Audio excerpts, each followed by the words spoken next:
Hi, I'm Susie Garden, and this is the Ageless and Awesome podcast. I'm an age-defying naturopath and clinical nutritionist, and I'm here to bust myths around women's health and aging so that you can be ageless and awesome in your 40s, 50s, and beyond.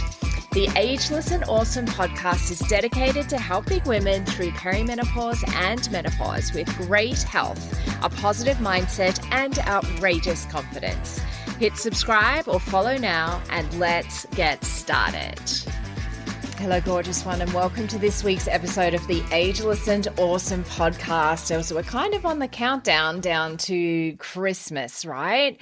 And today's episode is one you'll probably want to kind of save. You might want to share it with your friends. I'd love it if you do that. I get so many more podcast listens when you share, and it really does help women and help them to kind of, take a little bit more care of themselves. So I think you'll probably want to come back to this podcast because we're going to talk about how to survive the festive season with energy, maintaining your weight, particularly if you're in peri or post menopause, without feeling deprived, guilty, like, oh, I'm going to need to start all over again in January. Because, let's be honest, December is not just about food. It's more social events, more alcohol. It's disrupted routines. My gosh, my routine has been so disrupted by all of the different kind of activities and catch-ups with friends and family and that kind of thing. Less sleep, emotional triggers. Christmas brings up a lot, and the festive season generally brings up a lot for many people. Family dynamics, and a whole lot of pressure. It's pressure we put on ourselves, don't we? And also pressure potentially from others to drink more, to eat more, to go out more. So for women in peri and postmenopause, this can be the perfect storm for weight gain, for inflammation, for exhaustion, blood sugar chaos, and the dreaded January regret. So today I wanted to reframe the festive season for you and give you some practical, realistic strategies that actually work for midlife bodies. So let's get into it. So let's talk about why the festive season can hit midlife women a little harder. So first, let's clear something up. Like if you find December harder now, or the festive season, let's refer to it, harder now than you did in your 30s, it's really not in your head. Your hormones, your metabolism, your nervous system are different. And here's why. Estrogen fluctuations make your blood sugar less stable. The progesterone decline makes sleep lighter and makes it less easy for you to cope with the normal stressors that you would cope with. Cortisol is more reactive, and that will also influence your blood sugar level. Recovery from alcohol is slower. I have really noticed this, particularly over the past 12 months. And I'm postmenopause for a couple of years now, and and interestingly, and I'll talk about this in a future episode, I'm wearing a smart ring. I started wearing a smart ring maybe 4 or 5 weeks ago, something like that. It has been so eye-opening. And my body, and particularly my heart, response to alcohol has just been incredible to watch when you actually can see it tracked. So I am going to do an episode on this when I've just had a little bit more time working with this smart ring, because it's really interesting, and I really, really recommend that maybe you put that on the Christmas list because it's pretty awesome. So yes, recovery from alcohol can definitely be slower for women in midlife. Inflammation is definitely going to rise more easily because of our lowered estrogen and progesterone. And of course, our muscle mass is declining naturally in our 40s and beyond, and that lowers our metabolic flexibility. So things that you once got away with, like late nights, sugary foods, skipped meals, alcohol, now can show up quickly as bloating, weight gain, sleep disruption, fatigue, anxiety, sugar cravings, and the rest of it. But this doesn't mean you can't enjoy the festive season, right? It just means that you need a different strategy, not more restriction. That's for sure. And the biggest mistake I see women make at this time of year is they swing between restriction and overindulgence. Have a think about that and how that might look for you. Do you find yourself doing that? This can kind of look like saying like, I'll be good today because I'm going out tonight. I'm going to save my calories for tonight. So you skip meals maybe. Maybe you're avoiding carbs. Maybe you're under eating all day. And then you're overeating at night. You're drinking more. Maybe your sleep is impacted. Your blood sugar is all over the place. That leads to next day cravings. It also leads to that emotional stuff, that guilt, that negative self-talk, that self-loathing that many of us experience when we feel like we've let ourselves down. And then that cycle just starts again. And this pattern is a recipe for weight gain. It's a recipe for hormone disruption, which of course is going to impact your mood. It's going to make you feel down on yourself. That can lead to emotional eating and fatigue. And when you're fatigued, you've got less ability to cope with stress. You're probably more likely to head for the sugar and the caffeine because that's going to potentially give you more energy for the short term. So it is a really bad cycle to get into. So restriction before indulgence almost always backfires, especially in peri and postmenopause. So the goal isn't perfection. The goal is stability. Okay. So the festive season kind of advice that I give my clients, I'm just going to go into now. And these are, look, I kind of call them non-negotiables, but I'm also a big believer in, we're all grown-ups and you can pick and choose a little, but if you follow like more of it as a non-negotiable, and some of us really like to have rules to follow and just go, yep, this is exactly what I need to do to survive this season, then consider these non-negotiables that I share with women inside the Glow Protocol, and they work beautifully. So eat normally during the day. Like, don't save calories in inverted commas. You know how, if you've listened to the podcast a while, you know how I feel about calories. And if you want more information about that, please message me on Instagram at the perimenopause path. I do have little dots between the and perimenopause and path. Or you can email me hello@susiegarden.com. So do not save calories. And what I mean by this is don't sort of semi-starve yourself during the day so that you can eat more at night because you know you're going out, or you want to save calories so you can drink more. And I used to do this when this is more than 10 years ago now, before I studied nutrition. I would literally put everything in my Fitness Pal and then would go, right, I want to have a couple of drinks tonight, so I need to save about 300 calories. So that's got to come from somewhere. And it just leads to some pretty disordered eating. Well, it certainly did with me. So make sure when I say eat normally during the day, eat protein at every meal. So eat protein at breakfast, eat a balanced lunch, and if you're on like a personalized nutrition plan for my clients that might be listening to this, like eat your normal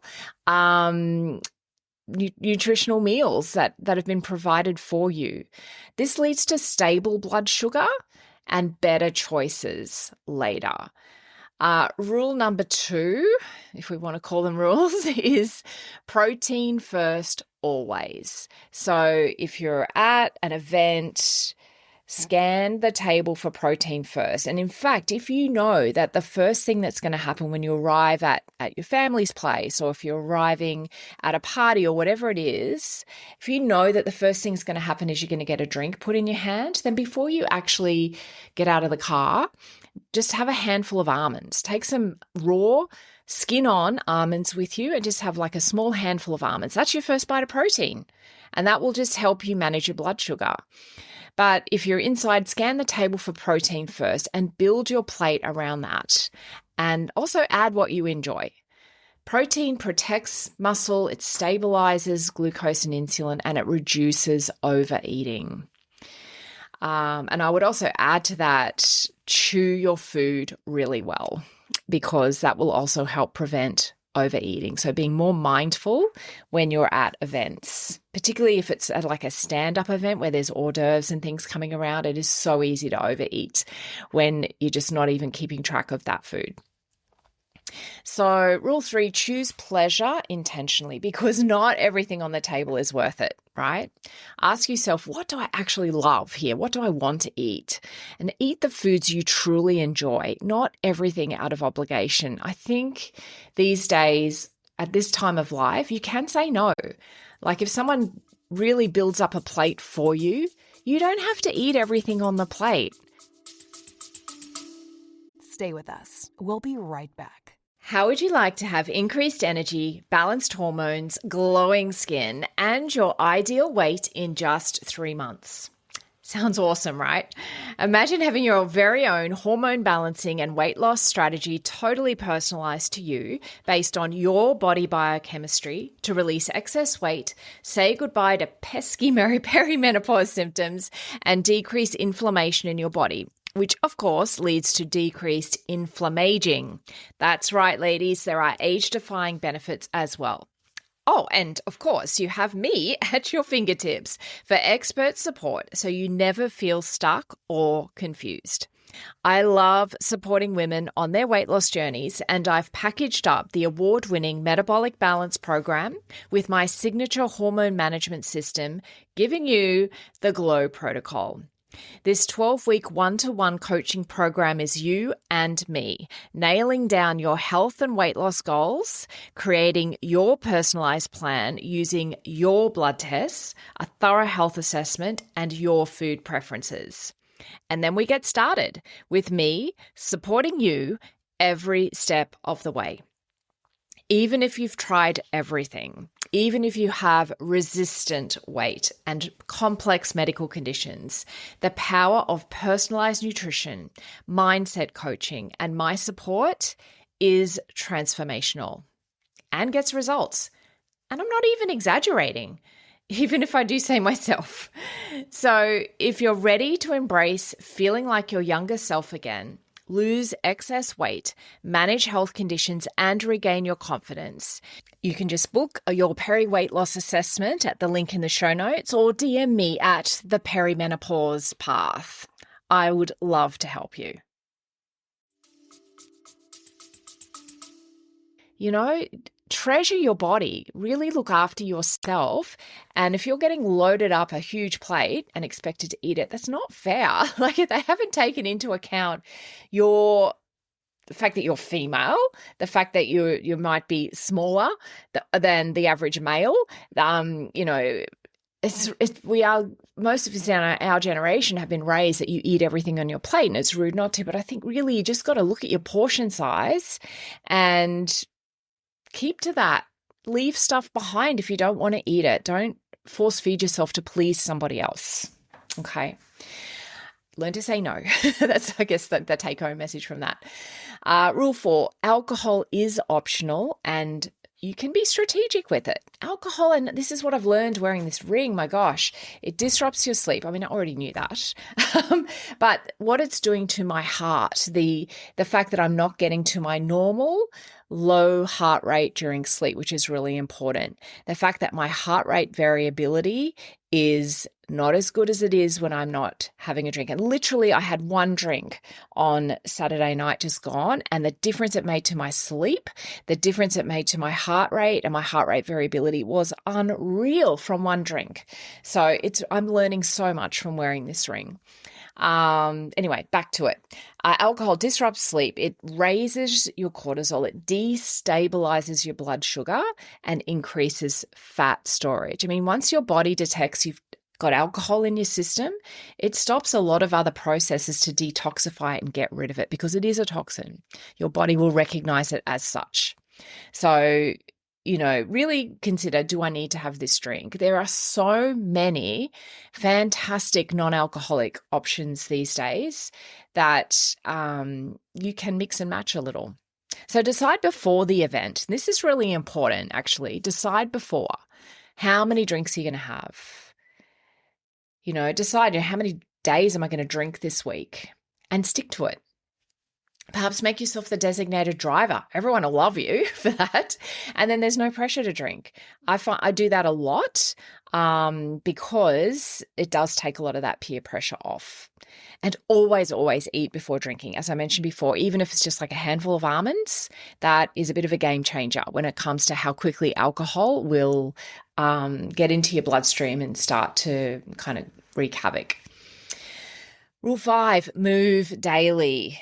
And I really recommend walking. Walking reduces the blood sugar spikes, it lowers cortisol, it supports your digestive health, it improves sleep. And, 10 to 20 minutes is fantastic. And if you walk after eating, that's actually even better. So a lot of us, I'm driven by the desires of my dogs, so I don't get a choice. But, I get up and I walk immediately. But I found that if I eat lunch and then go for a short walk during the day, it brings my energy up, it clears my mind, and I know that it helps manage my blood sugar from the meal that I've just eaten. So if in your routine, particularly over the holidays where our routines are a little bit all over the place, if you can manage a walk, even if it's a short 15, 20 minutes after eating, that's going to be way better for you than doing it on an empty stomach. So there's a hot tip. But yeah, if you can do more, so that's my next point is strength training, then that still matters. I would suggest that you continue to train at the level you're training. Obviously, if you're on holidays or you're away from home, that's a little different. But even, maybe just get a pass for a local gym and try something different. Go to some classes, perhaps if you don't feel motivated to train on your own, maybe go to some classes that are fun and will get your body moving. But if you can still continue your strength training, my gosh, muscle is your metabolic safety net during periods of indulgence like this. Particularly also, a lot of us, I know I do it a lot as well, in that period between Christmas and New Year, there's a lot of just sitting around, isn't there? There's a lot of sitting around, eating leftovers and not doing very much, particularly because we have Christmas in the Southern Hemisphere and certainly in Queensland where I am, very, very hot. Very hot. So you don't really feel like doing much. So if you can walk, if you can swim, if you can do your strength training, do some sort of movement, dancing is fantastic, then do that. Rule 7 is prioritize sleep over everything. Late nights add up quickly. Even one poor night of sleep increases hunger, reduces your insulin sensitivity, raises cravings. So protect sleep where you can. It will really pay you dividends. So let's move on. They're my 7 rules. I might just recap them very quickly, actually. So eat normally during the day. Don't save calories. Protein first, always. Choose pleasure intentionally. Not everything that's presented to you is actually worth it. Alcohol is optional and you can be strategic about it. Walk or move every day. Strength training still matters, and prioritize sleep. So how to maintain your weight, perhaps over this festive season without depriving yourself, without dieting in inverted commas. I hate that word because I'm a real believer in personalized nutrition and having nutrition that is a lifestyle. So here's the mindset shift that changes everything at this time of year. So unless you're specifically, and I do have some clients that right now are actively working on weight loss and are about to even start their weight loss plans in this next week or just over this last weekend have started, and that is great. But if that's not for you, don't sort of try for fat loss in an environment where you are really feeling pressured to be socializing and you've got a lot on. Even if you maintain your weight, that is awesome. So, and maintenance means, staying within a range, not gaining momentum with weight and starting to put on a couple of kilos. There are some stats, and I can't remember the exact, but it's something like every Christmas period or this festive season period, the average, I think it's Australian data, it might be American data, puts on, I think it's 2 to 3 kilos. And the majority of those people do not take that weight back off again. So, and that is a real driver of long-term weight problems. So try to stay within a range of weight. Try not to sort of gain momentum with weight gain. Protect your habits. As I mentioned before, my routine has been really out, which means I've not been doing all of my reformer Pilates. I've got my PT in place. That's non-negotiable because that's, a very specific appointment. But my reformer classes, I can book in and book out as I like. So I've had the last few weekends just not doing it because I've had other things on, and I'm really feeling it and seeing it in my body. So really trying to protect those good, healthy habits is key. And I've locked it all in this week, and I'm just not, there's non-negotiables happening with that because I can really, as I said, feel it and see it. Also avoid extremes. And what I mean by that is more like not flogging yourself with exercise because you've had a couple of big meals, not having all of that negative self-talk when you've overeaten. Love yourself, respect yourself, be kind to yourself. That's what this season is all about. Rest. For many of us, we've worked really hard. This year has not been a great year for many of us as well. So use this time to rest, regenerate, restore, recoup. Be kind to yourself. And doing this alone reduces pressure and self-sabotage. So some other maintenance strategies are do not weigh yourself daily, okay? Focus on how your clothes are fitting. Maybe weigh yourself once a week. Maybe take a measurement of your waist once a week. And prioritize consistency over intensity when you're looking at movement.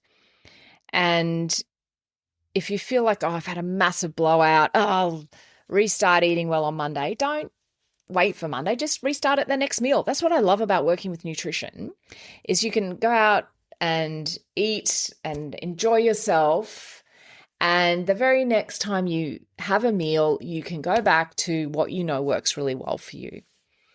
One meal never ruins progress, okay? 1 month of chaos, however, can.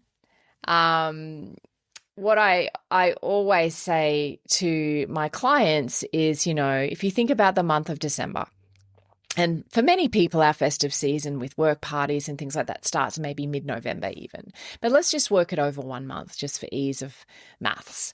So there's, there's 30 days in September. That's 3 meals a day. Let's say that's 90 meals. 90 meals. If you have 10 meals that are a bit extreme, 10 meals out of 90, it's kind of just a blip. It's not a massive problem.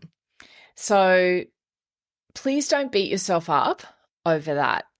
If you can keep your breakfast as close to a normal breakfast for you as possible, if you can make sure you're always eating protein, all of that sort of stuff, that's really going to make a huge difference. 1 meal never ruins progress. 1 month of chaos can. I also just wanted to bring up a little about emotional eating and festive triggers, and I think most of you will know what I'm talking about. The festive season brings emotional landmines. Family that you possibly only see at this time of year, maybe going and staying at someone's house that, you may not know them particularly well, but they're family. There can be grief if you're missing loved ones at the table this year for potentially the first time or just for a long time. There's comparison, of course, often happens with family when you get together, hearing what other people's kids have done and how amazing they are.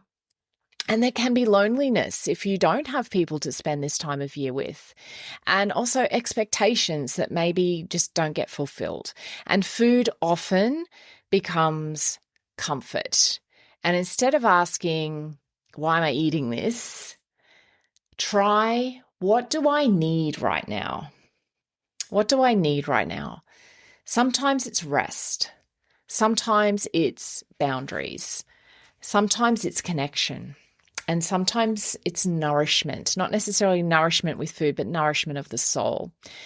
There is no shame in emotional eating, but awareness gives you choice.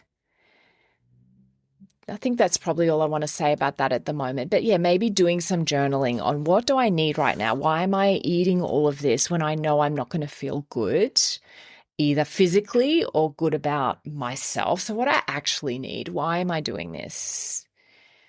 So I want to talk a little bit about how I support women through this season.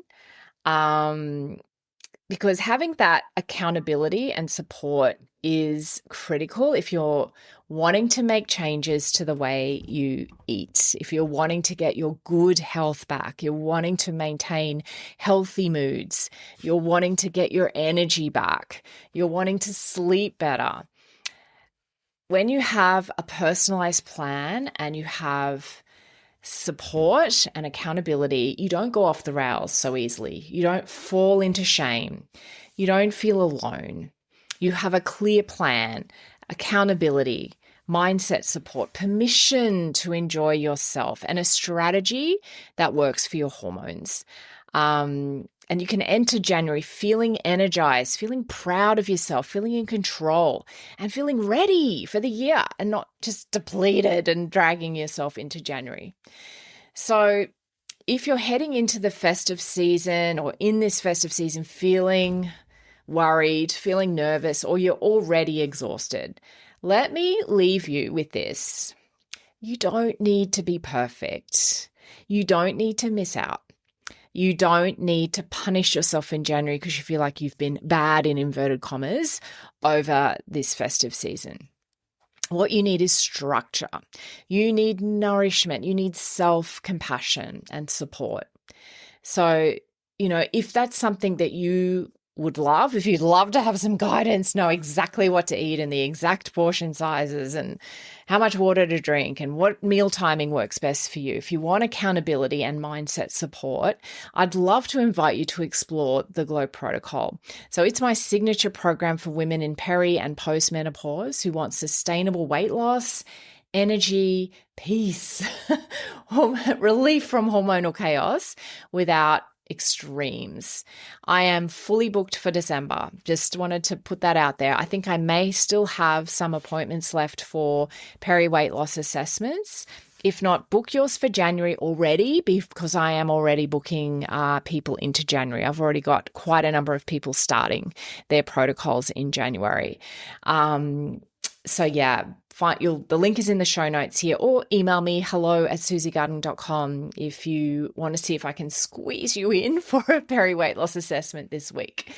So thank you for spending the time with me today. If this episode helped you, please share it with a friend navigating this same season of life. She'll thank you. Until next time, take care and enjoy the festive season with confidence. Thanks so much for joining me on the Ageless and Awesome podcast. If you liked this episode, please make sure you click the little plus button if you're on Apple Podcasts or the follow button if you're on Spotify so that you get each new episode delivered to you every single week. If you feel like writing me a 5-star review, you would absolutely make my day. If you found this episode resonated with you, head over to my Instagram and DM me at the Perimenopause Path. I would love to connect with you.